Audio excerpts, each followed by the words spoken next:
نحمده ونصلي على رسوله الكريم اما بعد فاعوذ بالله من الشيطان الرجيم بسم الله الرحمن الرحيم رب اشرح لي صدري ويسر لي امري واحلل عقدة من لساني يفقهوا قولي رب زدني علما اللهم فقهنا في الدين اللهم انا نسألك حبك وحب من يحبك والعمل الذي يبلغنا حبك اللہم ارزقنا اخلاص الہی آمین۔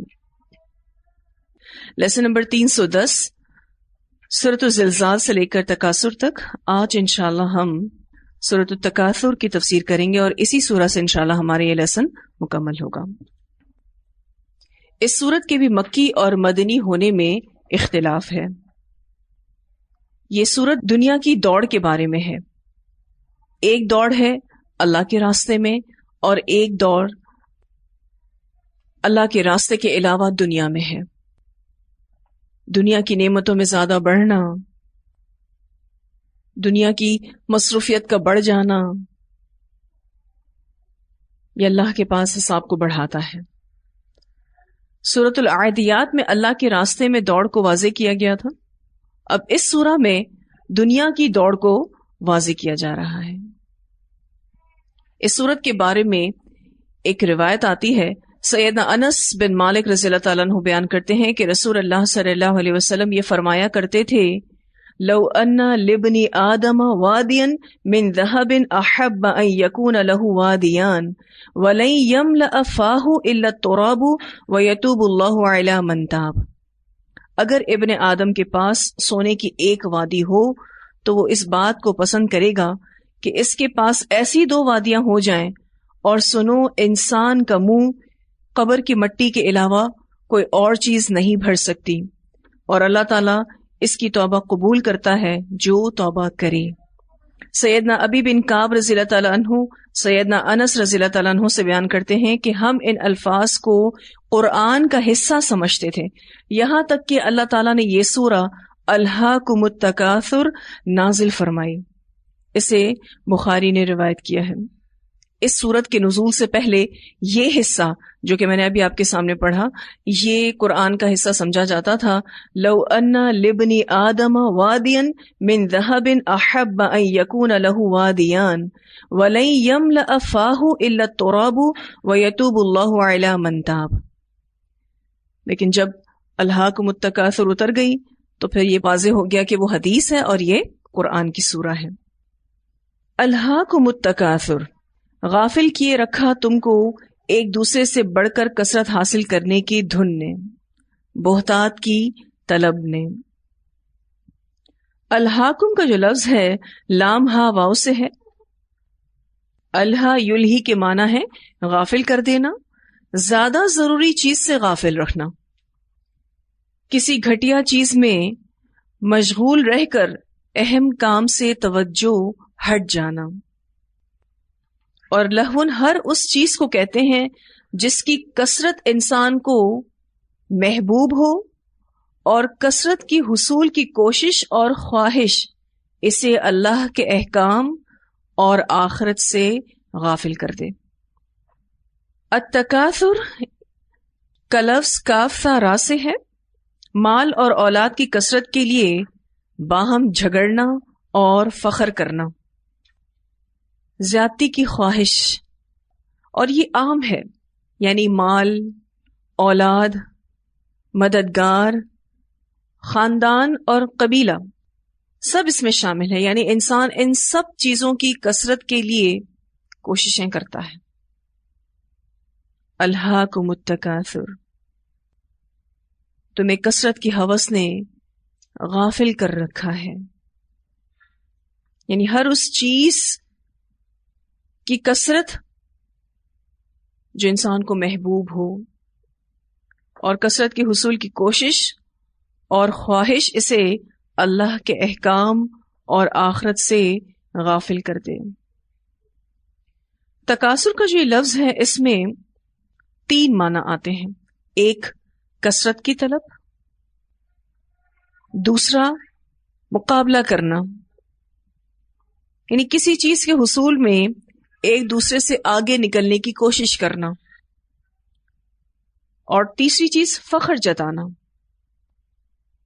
مثلاً مجھ کو تو فلاں چیز میں بڑی کثرت حاصل ہے، انسان اس بات پر فخر کرے۔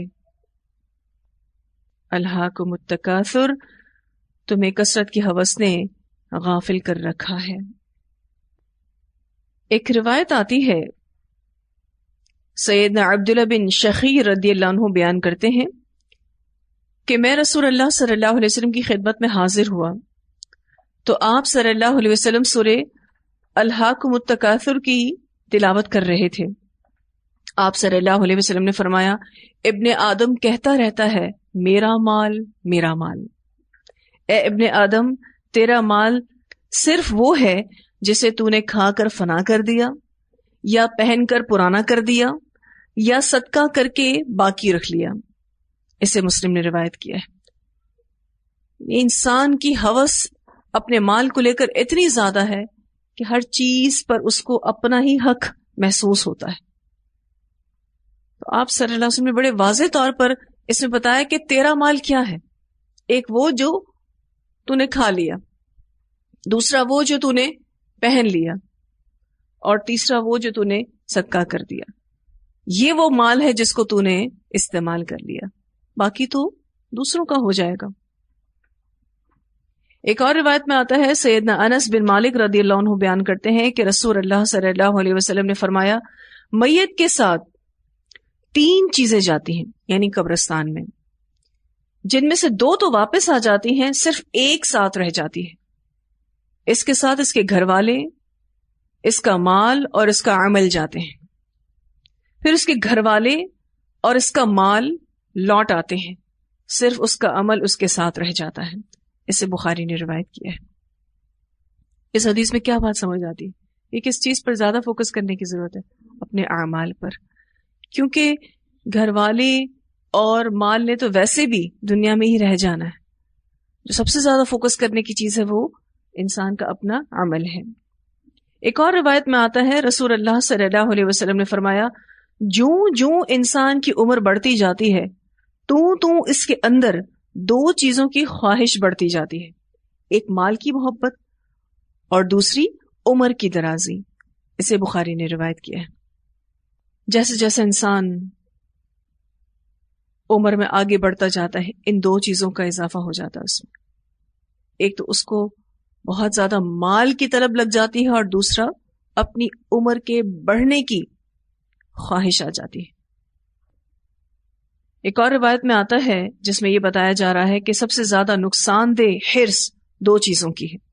سیدنا کعب بن مالک رضی اللہ عنہ بیان کرتے ہیں کہ رسول اللہ صلی اللہ علیہ وسلم نے فرمایا، اگر 2 بھوکے بھیڑیے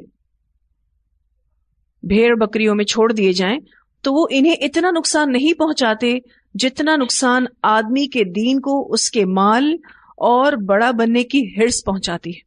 اسے ترمذی نے روایت کیا ہے۔ یہ 2 چیزیں انسان کے دین کو بڑا نقصان پہنچاتی۔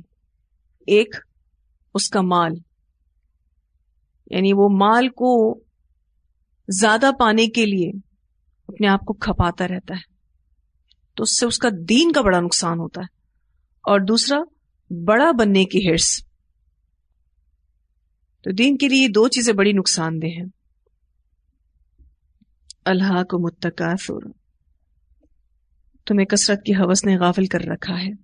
آپ کو یہ محسوس نہیں ہوتا کہ دنیا میں ہر طرف یہی نظر آ رہا ہے کہ لوگ صرف اور صرف دنیا کی کثرت کو پانے کے لیے اپنے آپ کو کھپا رہے ہیں؟ یہی دوڑ چلی جا رہی ہے۔ ہم سب اپنے آپ کو بھی دیکھیں تو ہم زیادہ فکر مند اپنی اولادوں کے لیے کس تعلیم کے لیے ہوتے ہیں؟ دنیاوی تعلیم کے لیے۔ اس کے لیے ہمیں جتنا مال لگانا پڑے، جتنی جان کھپانی پڑے، دل ذرا بھی اس میں اداس نہیں ہوتا۔ لیکن جہاں دین کی بات آتی ہے تو ہم کہتے ہیں اس کے لیے بڑا وقت پڑا ہے۔ چونکہ قرآن پاک اختتام کی طرف ہے تو اللہ سبحانہ تعالیٰ بہت بہترین تربیہ ہماری کر رہے ہیں کہ جنہوں نے اتنا قرآن پڑھ لیا ہے ان کا عمل کیسا ہونا چاہیے، ان کا فوکس کس کی طرف ہونا چاہیے۔ تو اللہ سبحانہ تعالیٰ فرماتے ہیں، الہاکم التکاثر، حتیٰ یہاں تک کہ زرتم المقابر، زیارت کر لی تم نے قبروں کی، یہاں تک کہ تم قبروں میں پہنچ گئے. یعنی انہی چیزوں کے حصول میں انسان اپنی پوری زندگی کھپا دیتا ہے. یہ بات یاد رکھیے گا کہ زیادہ کا حصول انسان کی ذمہ داریوں میں اضافہ کرتا ہے دنیاوی اعتبار سے، اور آخرت میں بھی ان سب کا اسے جواب دینا ہے. پھر دنیا میں اہم ترین چیزوں سے اس کی توجہ ہٹی رہتی ہے، اور اہم ترین چیزیں یہ ہیں: نمبر 1 اللہ کی یاد، پھر اخلاق کے اعتبار سے خود کو آگے بڑھانا، پھر حقوق العباد، اور اپنی آخرت کی فکر کرنا. یہ سب اہم ترین چیزیں ہیں جس سے اس کا دھیان ہٹ جاتا ہے، اور وہ ان اہم باتوں سے اپنی توجہ ہٹا کر اپنی خواہش نفس کو پورا کرنے میں لگا رہتا ہے، یہاں تک کہ اسے موت آ جاتی ہے. حتی زرتم المقابر، تم لوگ اللہ کی یاد سے، فکر آخرت سے غافل رہے یہاں تک کہ تم قبروں کو پہنچ گئے. پھر اس وقت تمہاری آنکھوں کا پردہ ہٹ جائے گا اور حقیقت تمہارے سامنے کھل کر آ جائے گی، لیکن اس وقت ایمان اور یقین کا کوئی فائدہ نہیں ہوگا. کلا، ہرگز نہیں، سوف ان قریب تعلمون، تم جان لو گے. یعنی ہرگز ایسا نہیں ہونا چاہیے، جلد ہی تم جان لو گے. یعنی جس تکاثر اور تفاخر میں تم مبتلا ہو وہ صحیح نہیں. ثم، پھر، کلا، ہرگز نہیں، سوف تعلمون، ان قریب تم جان لو گے. پھر ہرگز نہیں ایسا ہونا چاہیے، جلد ہی تم جان لو گے. امام حسن بصری رحمہ اللہ کہتے ہیں کہ یہ وعید کے بعد پھر وعید ہے. کلا سوف تعلمون ثم کلا سوف تعلمون، یعنی ایک وعید کے بعد دوسری وعید ہے. ضحاک رحمہ اللہ کہتے ہیں کہ پہلے کافروں سے کہا گیا اور پھر مومنین سے کہا گیا. کچھ مفسرین کہتے ہیں کہ بطور تاکید 2 مرتبہ کہا گیا ہے. کلا سوف تعلمون ثم کلا سوف تعلمون، تمہیں جلد پتا چل جائے گا کہ تمہاری کوششیں ضائع ہو گئیں. تمہاری کثرت کے حصول کی خواہشات اور انہی باتوں پر فخر کرنا، یہ سب باطل اور لغو تھا، اور مرنے کے ساتھ ہی اس کا علم ہو جائے گا کہ تمہاری زندگی بھر کی کوششیں فضول اور بیکار تھیں. ان کوششوں میں کوئی ایسی چیز نہیں تھی جو مرنے کے بعد تمہارے کام آ سکے. کلا، ہرگز نہیں، لو تعلمون، کاش تم جانتے ہوتے، علم الیقین، جاننا یقین کا. ایسا ہرگز نہیں ہونا چاہیے، کاش تم یقینی طور پر جان لیتے، اللہ کے بتائے ہوئے دلائل پر غور و فکر کر لیتے، تو آخرت کے مقابلے میں دنیا کی کچھ وقت نہیں اس بات کو یقینی طور پر جان لیتے. اور یہ معنی بھی کیا جاتا ہے کہ تم اپنی اس غفلت کا انجام اس طرح یقینی طور پر جان لو گے جس طرح دنیا کی کسی چیز کو تم نے دیکھا ہو. اور ویسے بھی آپ دیکھیں کہ جیسے ہی انسان برزخ کی زندگی میں جاتا ہے، اسے اپنے انجام کے بارے میں علم الیقین آ جاتا ہے، اور دوزخ کے آثار مرنے کے فوراً بعد انسان دیکھنا شروع کر دیتا ہے. اسی بات کو واضح کیا جا رہا ہے، کلا لو تعلمون علم الیقین، تم اپنی اس غفلت کا انجام اس طرح یقینی طور پر جان لو گے جس طرح تم دنیا کی کسی چیز کو دیکھ کر یقین کرتے ہو. ایک روایت آتی ہے، سیدنا عدی بن حاتم رضی اللہ تعالیٰ عنہ بیان کرتے ہیں کہ رسول اللہ صلی اللہ علیہ وسلم نے فرمایا، تم میں سے ہر شخص سے اللہ تعالیٰ روز قیامت بات کرے گا اور تب اللہ کے اور اس شخص کے درمیان کوئی ترجمان نہیں ہوگا. یعنی وہ جس بھی زبان میں اپنے رب سے بات کرے گا اللہ تعالیٰ اس کی بات سنے گا، اس سے بات کرے گا. آدمی اپنی دائیں طرف دیکھے گا تو اس کو کچھ نظر نہیں آئے گا سوائے ان اعمال کے جو اس نے آگے بھیج دیے ہوں گے. بائیں طرف دیکھے گا تو اسے کچھ نظر نہیں آئے گا سوائے ان اعمال کے جو اس نے آگے بھیج دیے ہوں گے. اور اپنے آگے دیکھے گا تو کچھ نہیں دکھائی دے گا سوائے آگ کے جو اس کے منہ کے سامنے ہوگی. لہذا آگ سے بچو، اگرچہ کھجور کا ایک ٹکڑا دے کر ہی صحیح. اسے مسلم نے روایت کیا ہے. یعنی آپ کو اور مجھے اتنا یقین ہونا چاہیے کہ جب ہم اللہ کے راستے میں بے شک ایک کھجور ہی صدقہ کریں گے تو اللہ ہمیں اس آگ سے بچائے گا جو بہت ہی بڑی ہے، جس کی تفسیر ہم نے پچھلی سورہ میں بھی پڑھی. اللہ تعالیٰ کہتے ہیں کہ آپ کو پتا ہے کہ وہ حاویہ کیا ہے؟ نار حامیہ، وہ بھڑکتی ہوئی آگ ہے. تو جتنا یقین ہوگا اتنا عمل سٹرونگ ہوگا، اور جتنا یقین میں کمی ہوگی اتنا عمل میں کمی ہوگی. تو کیا بات واضح ہوتی ہے اس سے کہ عمل کی کمزوری کس بات کو واضح کرتی؟ کہ یقین کم ہے. اللہ تعالیٰ کہتے ہیں کلا لو تعلمون علم الیقین، ہرگز نہیں کاش تم جان لیتے یقین کا جاننا. لترون الجحیم، البتہ تم ضرور دیکھو گے جہنم کو. یہ قسم محذوف کہتے ہیں ایسی قسم جو چھپی ہو، اس کا جواب ہے. اور جو چھپی قسم ہے وہ اللہ کی قسم ہے، یعنی اللہ کی قسم تم جہنم ضرور دیکھو گے. لترون الجحیم، کہنا یہ مقصد ہے کہ اس کی سزا ضرور بھگتو گے. تم لوگ جہنم کو قیامت والے دن ضرور دیکھو گے اور اس کی سزا ضرور بھگتو گے. لترون الجحیم، اور یہ دیکھنا دور کا ہوگا. ثم پھر لترونہا، البتہ تم ضرور دیکھو گے اس کو یعنی جہنم کو، عین الیقین، یقین کی آنکھ سے. اب کا دیکھنا قریب کا ہے، اس لیے اسے عین الیقین کہا گیا ہے.